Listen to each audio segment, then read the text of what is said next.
युरोपको बारीभित्र चाहिँ यसरी राति पनि यसरी बत्ती बालेर काम गर्नुपर्ने अवस्था। हेर्नुहोस् साथीहरू, यस्तो झारभित्र चाहिँ यस्तो राति र झारभित्र यो लसुन खोजेर उखलेर काम गर्नुपर्ने।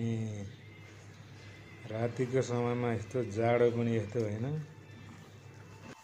राति जाडोमा चाहिँ यसरी काम गर्नुपर्थ्यो। यसरी हेर्नुहोस्, केटाहरू यसरी काम गरेर बत्ती बालेर।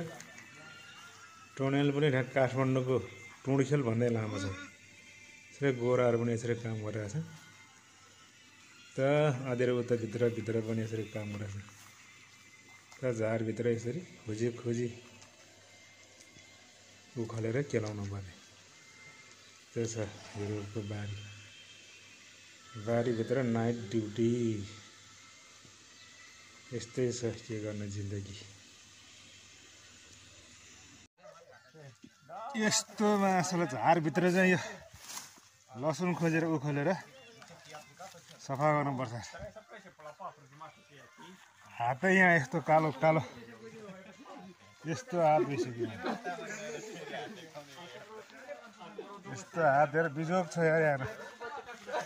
यहाँ एउटा पिस यसरी सफा गरेर यत्रो मुठा यसरी बाँध्नुपर्छ।